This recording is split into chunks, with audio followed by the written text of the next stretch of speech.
오늘은 15항 16항입니다. 불완전한 기도를 들으신다. 16항은 하나님의 용서가 있어야만 우리의 기도가 응답된다. 이게 불완전한 기도를 들으신다 했는데 책에는 사악한 기도를 들으신다라고 되어 있습니다. 가난한 사람들의 불평과 호소가 그 옆에 올라갈 때에 하나님은 그의 심판을 단행하십니다. 비록 불신자라 할지라도 부당한 압박을 받는 이들이 기도하면 하나님은 들으십니다. 그래서 하나님께서 온 세상을 통치하시기 때문입니다. 결과적으로 하나님은 불신자에게도 은혜로우십니다. 그렇다고 해서 그들을 하나님의 자녀가 된다든가 구원의 백성이 되었다는 뜻은 아닙니다. 죄와 악을 벌하시기 위해서 또 이 세상에 최소한의 공의를 세우시고 하나님의 섭리의 역사를 이루시기 위해서 가난한 사람들의 불평과 호소를 외면치 않으시고 그 기도에 따라 심판을 단행하십니다. 그러므로 성도는 어디에서든지 하나님의 말씀을 따라 겸손히 살아야 합니다.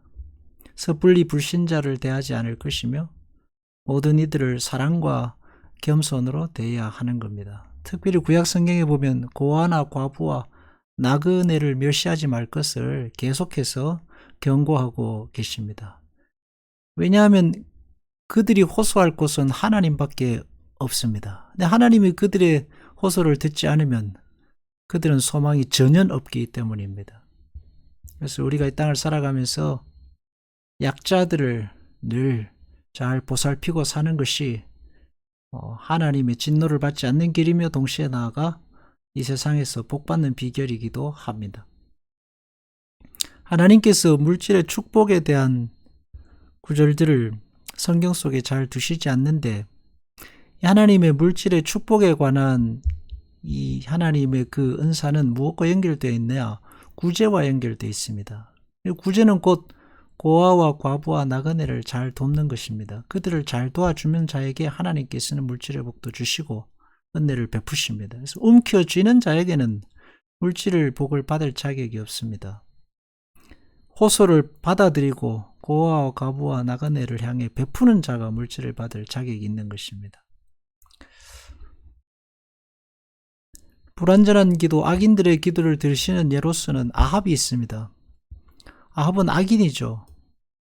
회개하는 처했을 때 하나님께서 그 회개를 들으시고 감동하시고 노여움을 풀어주셨습니다. 이걸 보면은 오해에 빠지게 됩니다. 아니 하나님이 아합이 그 진심으로 회개한 것도 아닌데 들어주셨단 말인가? 이렇게 하시는 하나님의 목적은 뭐냐면 하나님은 이렇게 악한 자의 기도, 회개도 주시는데 하물며 하나님을 향해 진심으로 회개하고 돌아오는 자들의 그 기도를 들어주시지 않겠는가라는 간접적인 하나님의 외침입니다. 니느웨도 마찬가지죠. 악인들이지만 회개하면 하나님께서 그 회개를 들어주셨습니다.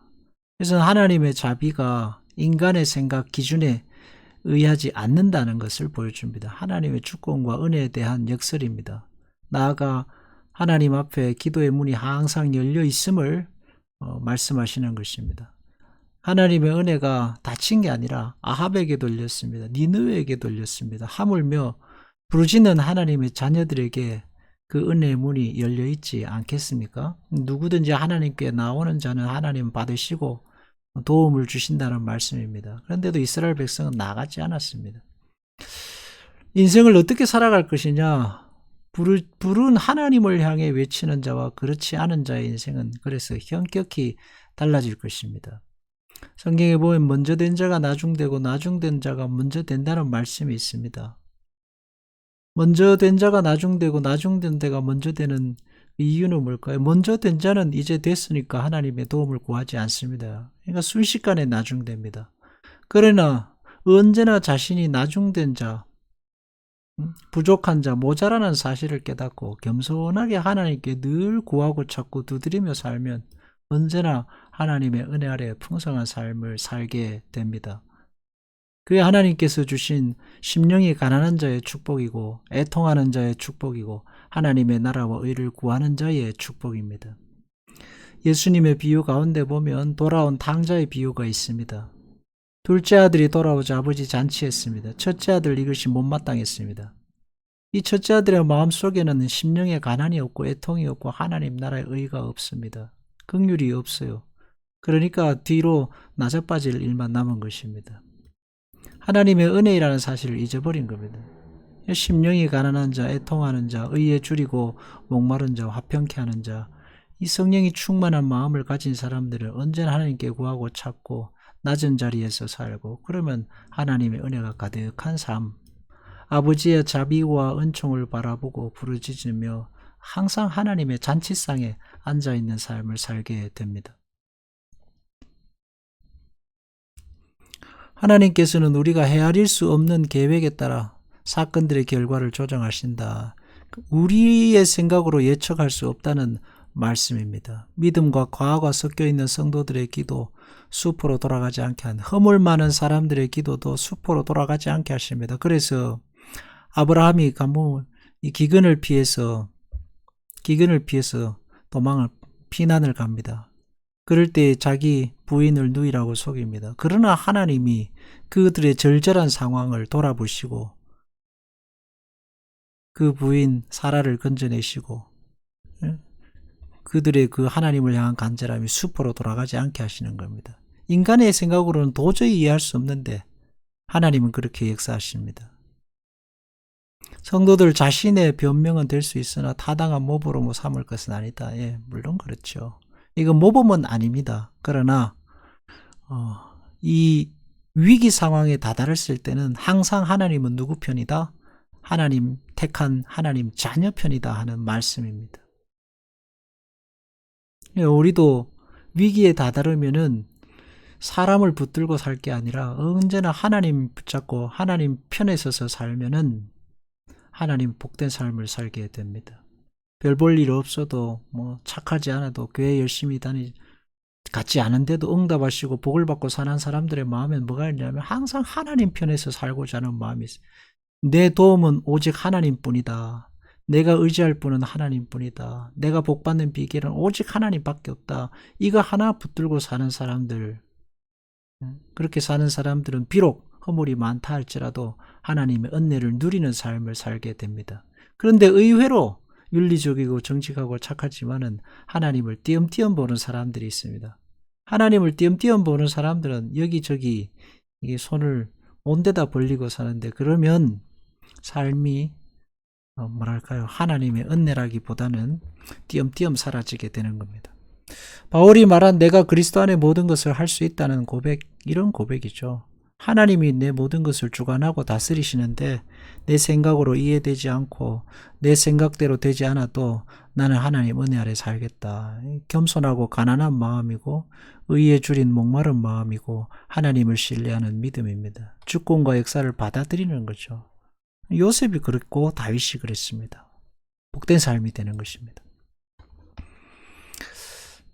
기도의 법칙을 충분하게 다 실행한 사람은 이 세상에 한 명도 없습니다. 일반 사람도 그렇고 다윗도 마찬가지입니다.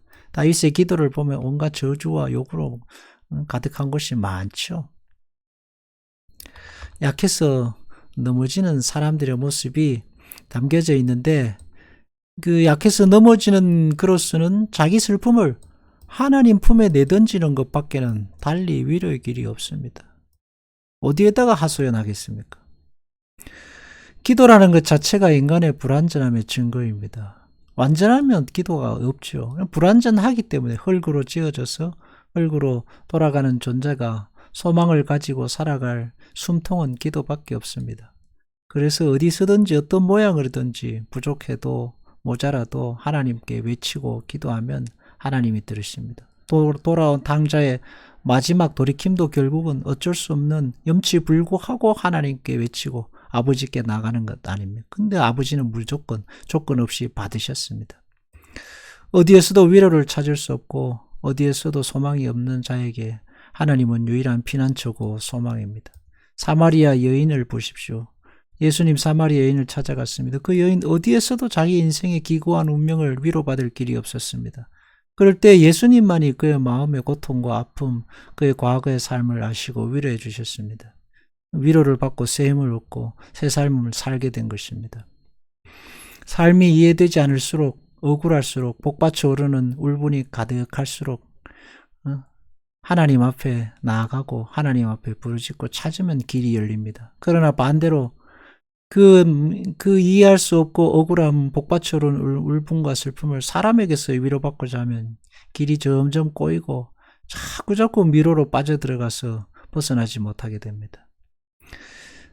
인생은 흙에서 와서 흙으로 갑니다. 누구도 그 인생의 이유와 그 삶의 길을 다 이해할 수 없습니다. 오직 하나님만이 이해하시고 우리를 건져내실 수 있습니다. 하갈이 아브라함의 집에서 쫓겨났습니다. 쫓겨난 것도 서러운데, 첩이된 것도 서러운데 쫓겨났으니까 얼마나 더 서럽겠습니까? 그래서 하갈이 자기 아들을 품고 이스마엘을 품고 하나님께 기도했습니다. 하나님 도대체 어떻게 이럴 수가 있냐고. 그때 하나님께서 하갈의 기도를 들어주셨습니다. 형식이 중요한 게 아니라 누구에게 부르짖고 사느냐 하는 것이 인생의 길을 결정합니다. 하나님은 결코 가난한 심령으로 부르짖는 이의 기도를 외면치 않습니다. 다만 시간이 지나 책임을 져야 할 자리에 이르면 이제는 하나님의 복을 받은 자리가 됐으면 구걸하는 외침이 아니라 나누며 섬기는 자의 희생으로 기도의 모양은 바뀌어 가야 할 것입니다. 그래야 기도를 들으신 하나님도 면히 서시고 또 구하여 얻은 우리도 하나님 앞에 떳떳한 명예로 살아가게 되는 것입니다. 성경에는 이런 예가 무수히 많죠. 대표적인 사람들이 그 구약의 이스라엘 족장들입니다. 아브라함, 야곱, 또 이삭, 요셉, 모세, 두말할 것도 없이 다 그렇습니다. 의심이 뒤섞여 있고 혼란한 상태에 빠지고 해서 믿고 바라보는 중에도 모자람을 드러낸 사람들이죠. 그러나 하나님은 그들과 함께 하셔서 하나님의 나라를 이루셨습니다. 목표에 도달하지 못할수록 그래서 열심으로 자기의 결점을 붙잡고 매일 하나님 앞에 나아가는 것, 복된 삶을 사는 비결입니다.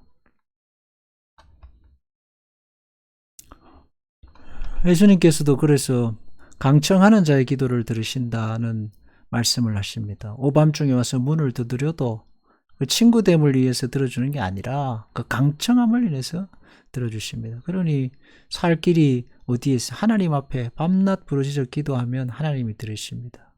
강청함을 인하여. 그래서 자기 소망을 하나님께 두는 자가 복된 믿음입니다. 자기 잘남이나 자기 능력이나 자기 뒷배에 두지 않고 오직 하나님 앞에 강청하여 하나님께 소망을 두는 자는 언제나 복되다 하겠습니다. 기도하겠습니다. 하나님 아버지, 우리의 소망은 오직 하나님께 있습니다. 누가 내 마음 알아주고 누가 내 마음의 고통 알아주고 억울함을 알까요? 오직 주님만이 아십니다. 누가 내 손 잡아주고 누가 우리의 마음 위로해주고 우리를 죽음에서 건져주시며 질병에서 건져주시고 이 고통에서 구원해 주실까요? 오직 주님밖에 없습니다. 하나님 아버지, 누가 우리의 기도에 가장 잘 응답하시고 좋은 것을 주실까요? 하나님밖에 없습니다. 그러므로 주님, 언제나 하나님을 향해 찾고 구하고 두드리며 나아가는 자들에게 풍성하게 응답하셔서 저들이 하나님 주신 은혜로 가득하게 하시고 무엇보다도 하나님 교만치 않게 하시고 자고하지 않게 하시고 늘 겸손하여 가난한 심령으로 애통하는 마음으로 하나님 앞에 사는 우리 모든 성도들 되게 하소서. 예수님 이름으로 기도합니다. 아멘.